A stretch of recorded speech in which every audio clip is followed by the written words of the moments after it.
Okay, well, hi everyone. My name is Elena, and welcome back to our podcast. I am the CEO and founder of Cham Kids, and today we have James Keys, which is the former CEO of 7-Eleven and huge philanthropist, on with us.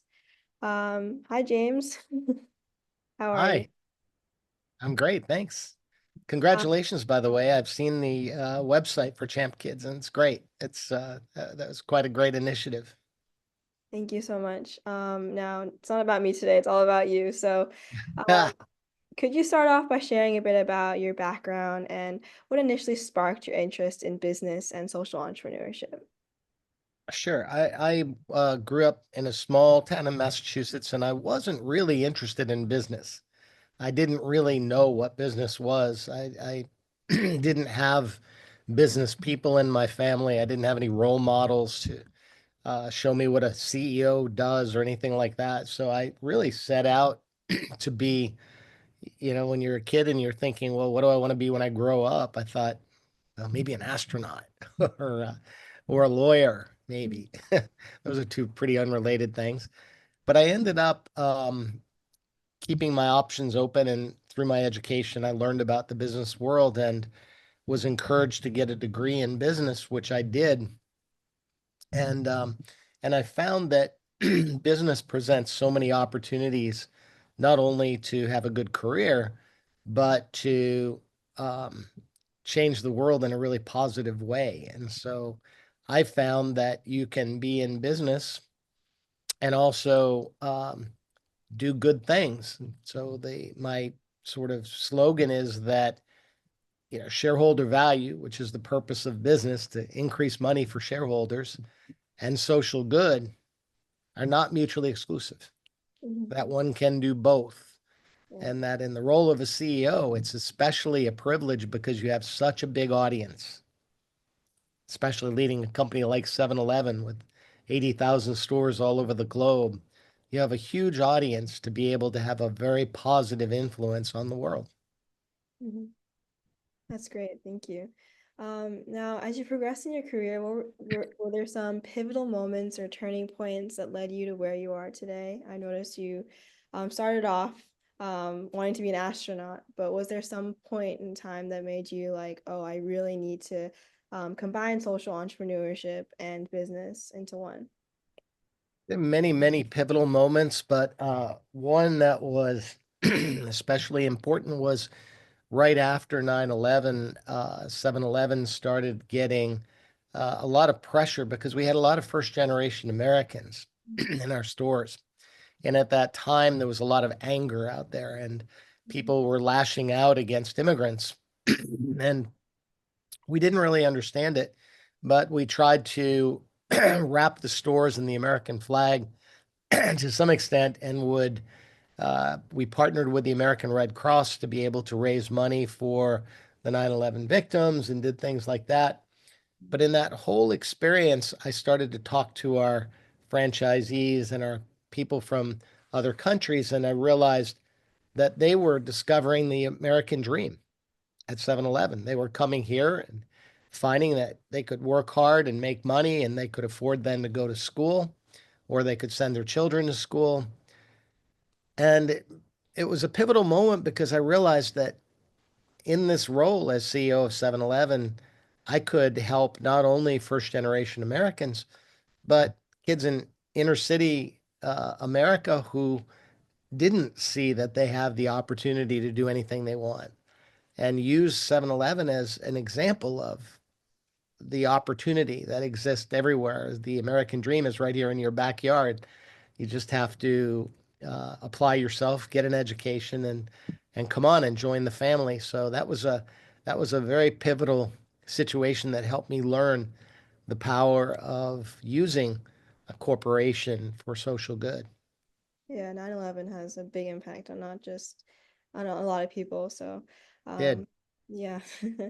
How would you describe your overall approach to business and leadership? And what are some of the core values or principles that guide you right now and throughout your journey? Well, leadership is all about change. And it's a big part of my book because the enemy of change is us individually. We are all you know, fear creeps in and we're afraid that change is going to be bad and something bad's going to happen. So, as individuals, we fear change. As corporations, we fear change. And, candidly, even as society, we fear change. So the book is intended to say there's really nothing to fear because with knowledge, and I combine it a little bit, and this is agnostic relative to which religion you may have an interest in, but I use the example of Yoda in Star Wars. And he talked to Luke, and he said, Luke, he said, fear leads to the dark side, and that you can overcome fear, Mhm. but you have to use the Force, which to me is a metaphor for faith, whatever your faith is. Even if it's a faith in the universe, that the universe will conspire to help make something happen, that faith combined with knowledge, of course, he was teaching Luke at the same time, but that combination of faith and knowledge is really the antidote to fear. And with it, you have nothing to be afraid of. You can accomplish anything, even defeating the Dark Star. Very nice, very funny. I was talking about your book. Can you give me some insight on what inspired you to really focus on knowledge being the main idea of the whole entire book? Well, it started with me. I grew up in a situation that, as I said, I didn't think I was going to grow up to be a businessman. No one in my family went to college. No one used education as the pathway to accomplish things. So many people in my family struggled. Mhm. And I took a different path and realized that the more I learn, the more I can do and the more freedom I have. And I realized it wasn't about money for me because I never had any money, so it didn't really matter. But what I had was a lot of freedom that came from learning. And as I progressed, I found that the more I learned, the more I could do. Even when I got into the corporate world, the more I would learn, the more I would progress into bigger and better jobs. And I realized that this is something that anyone can do. So the name of the book is Education is Freedom, but the Mhm. subtitle is just as important. It says the future is in your hands. And I mean that quite literally, that each of us has the ability to use knowledge to be able to overcome fear and that inner voice that says you're not good enough or smart enough to be able to accomplish anything you want to accomplish. Yeah, I think especially many of my listeners who are young adults and students about to go to college are very afraid of the future because they don't know what's ahead of them. And I think knowledge especially can prepare them for what's to come, most definitely. But there is some still unexpected factors that can happen. But thank you for that. And your book is great, by the way.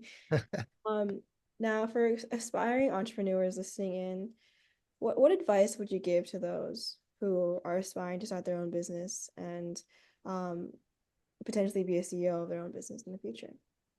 Yeah, there are three things that I talk about a lot, and I call it my gift. The reason that I was able to be successful in business, I was an entrepreneur, even in a big company. I still had to be an entrepreneur. And I attribute that success to change, confidence, and clarity. What does that mean? All business starts with change. Something happens, someone responds to that, and they're compensated for it.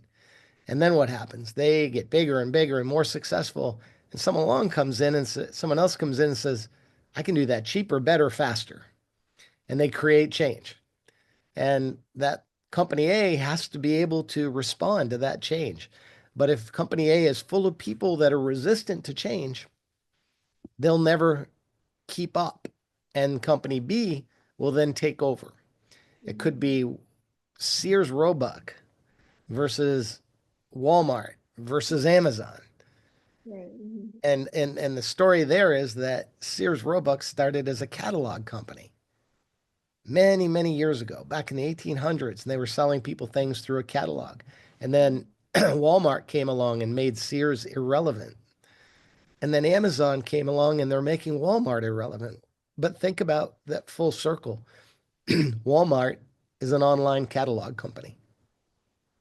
That's where Sears started. So the idea is that change, if Sears Roebuck was able to keep up with change, stay on top of it, they could have been better than Walmart. They could have been better than Amazon. But that resistance to change caused them to not quite make it. So change, that's the first. Confidence is the second, because even if you are able to see the change, if you don't have the confidence to do something about it, you'll fail. And so confidence is critically important. And then the third is clarity. And I just define that as simplicity. So the ability to listen and understand and take complex problems and break them into simple terms. And then the ability to communicate simply. Mhm. Because if someone doesn't understand your instruction, they can never execute your plan. Those are the 3 steps I recommend for success: change, confidence, clarity. The three C's. Yeah, Think, exactly. yeah, confidence and the last one, change and communication, which you talked about before. They definitely go hand in hand, as you can't have confidence before you communicate to someone. You can't be afraid to communicate your opinion, which I Right. think a lot of young adults struggle with today. Yeah. Now, moving on to ethics. Ethics play a crucial role in business. How do you navigate ethical dilemmas, and what role do ethics play in your leadership style and company culture? Well, I put this in the context of the why of learning, and I call it character. I wrote a whole chapter in the book on character. And character to me is something even broader than just straight up ethics. It's the brand name that is on our chest. So I've got a bottle of water here. It's Fiji water. Why Mm-hmm. do I drink Fiji water versus tap water? Because this is a brand Yeah. and I like the packaging, but I also can trust what's inside. And Mm-hmm. that's really, really important. That's what ethics is all about. It's each of us has a brand. It's not visible, but it's tangible.